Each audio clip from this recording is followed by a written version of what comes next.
This episode was sponsored by BetterHelp.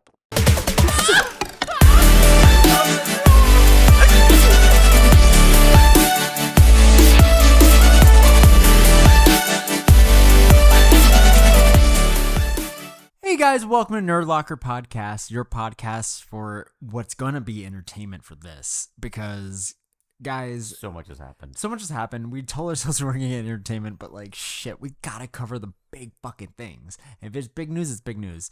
We're going to try to do this in less than 10 minutes, though, so you guys can just get a good little like tidbit of our thoughts on what has happened. Mm-hmm. So we're going to start with Daredevil Born Again. Right. We got the first 2 episodes. Holy The fucking beginning of shit, episode dude. 1, dude. Guys, okay, full spoilers going ahead. Yo, Foggy dead. Wild. Dead.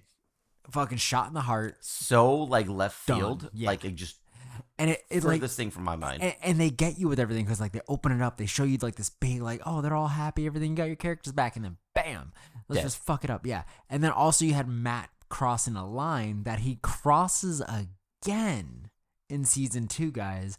So there was a lot of teasing in the trailers and the teaser trailers of everything of like Matt like being very angry and violent. Mm-hmm.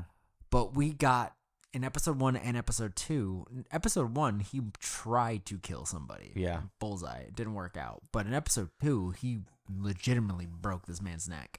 So he has now murdered somebody. Mm-hmm.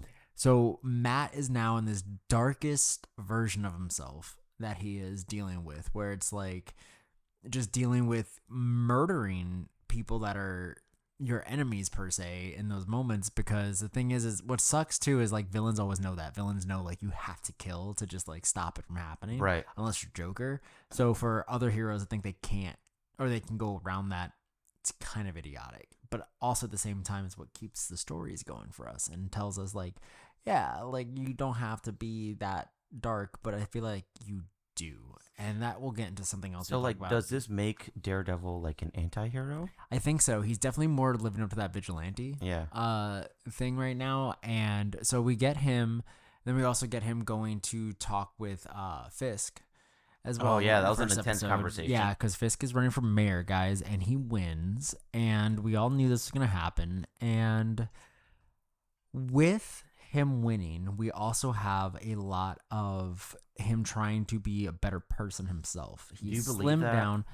I think he is trying. I don't think it's gonna last. I don't think he's not trying, but I don't think it's gonna last as long as he Because- thinks it's going to. Continue. He does something. Yes. So I think he's gonna get pushed to this point. And there's also the guy Adam, who Vanessa was with, that Mhm. she says, "Promise me you won't kill." All Bruh. right. Because what we do see is when he goes to the lift, so when he's talking to the police commissioner after, like, I thought he was going to die too. I thought he was going to die in the fucking commissioner's office. Or in the mayor's office.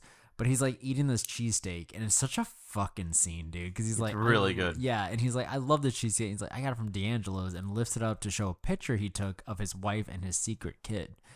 So it's like now he has the commissioner under his belt. And then when he was like, let me negotiate with you, and then gives him nothing and says, you're not going to quit, and then walks out. Dude. But But it's literally like, look at my dick. but when they zoom in, though, he has bloody knuckles. So Yeah, it's I like, saw that. who the fuck was Wilson beating the fuck out of already? Because it was like So pretty recent. there's a couple of things here. Either number one, he has already killed this man's family, killed his wife and kid, and he's making him go home to find that. I don't think so.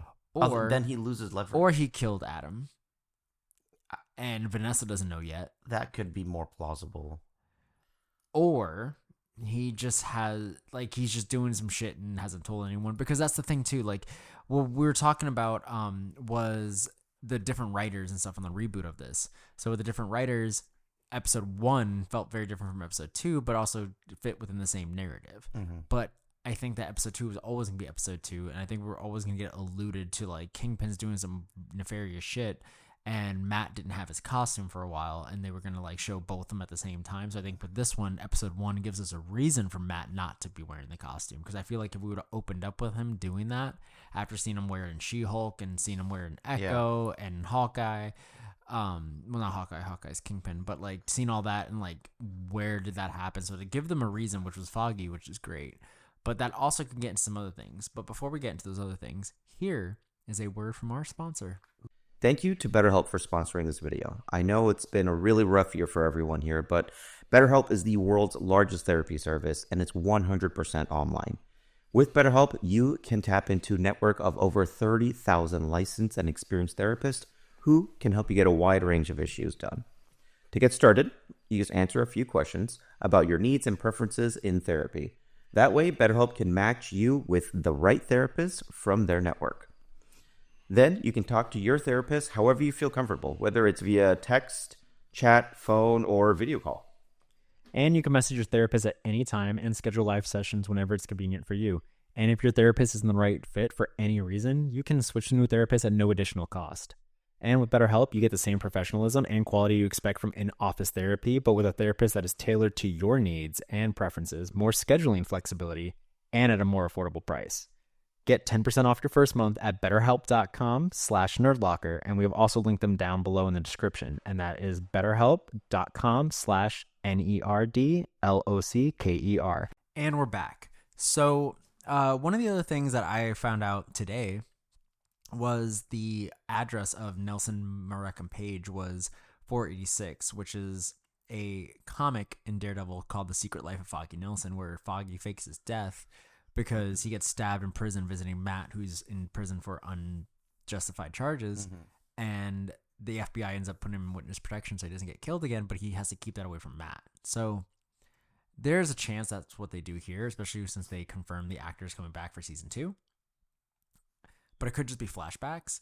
I don't know. I feel like it's definitely a 50-50 of where they can go with this, because like you could retcon when it. Foggy died, he was literally like listening to his heartbeat. So like, but that doesn't mean you can't resuscitate him afterwards in the hospital, you know? But like the thing is there was a funeral, obviously, because he has the card. That means there was a body there. mm-hmm.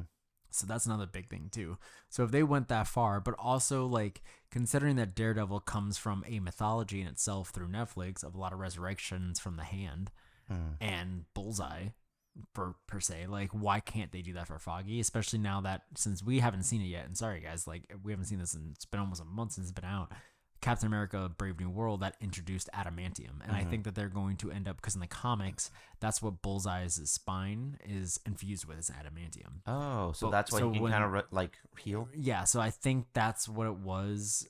So at the end of season 3, 7 years ago in Daredevil, they were definitely redoing his spine, but I don't think they were allowed to say adamantium. Now they have that in the MCU, and this is adjacent. I feel like they're going to retcon that to establish that he had adamantium put into him back then. Or they can make it vibranium, depending on the timeline that they want to really go on this, because it kind of seems like it was 7 years ago we watched Daredevil, so adamantium shouldn't have been around yet. It should be around at this point. So I think it probably would be better to say it was vibranium, since it's been around for a while. So they could probably retcon something there, because he does have a special metal in his spine that does give him the ability to regenerate. It's crazy. Does but- Foggy ever get powers or anything? No, he does not. No, neither him nor Karen get powers. That's not what Daredevil's about. Daredevil really does not cross paths with a lot of powerful people, other than like Spider-Man on a regular basis. Is like Spider-Man, like that's the most. And even then, we got him swinging through the city just like fucking Spider-Man. Yeah, for real, though. Disney was like, "There's Wilson Fisk's dick. Now here's our dick," you know, and. I commend them. I commend Disney for really pushing the envelope and releasing them as TVMA without any qualms about it. Yeah. That started out very, very violent. Like, very violent. And before the first title card, guys, they even dropped a F-bomb. The first Disney Plus F-bomb was dropped over the phone by Benny that said, "Fuck that, man." So and then they said it again later, and they said it again in episode 2. Like, they're really pushing like that, and the bloody and the violence and stuff like that. So they're not caring. So Guardians of the Galaxy was just that first time. But that I'm not gonna lie, out of all of them, that's That's my an amazing favorite so one. far. It's an amazing Just F-bomb. open the fucking door, Like like so good. like Oh my so God. good, so fucking Hold good. it. Okay. It's such a good scene. It's such like they knew. Like James, I'm so glad Chris Pratt did that. Yeah, Chris Pratt opened a door because Daredevil probably would have been doing it anyway. But I still feel like if it wasn't for Guardians, if it wasn't for like the end of Phase 4 for them and all those different movies that like Echo and Hawkeye and stuff like that, where they got more serious. I really feel like Deadpool 3 was going to end up being one of those that was treated like Deadpool 2, which release it under Fox or the 20th Century banner. Yeah. Don't release it as Disney, but then re-release it a couple months later as the PG-13 version of it. Yeah.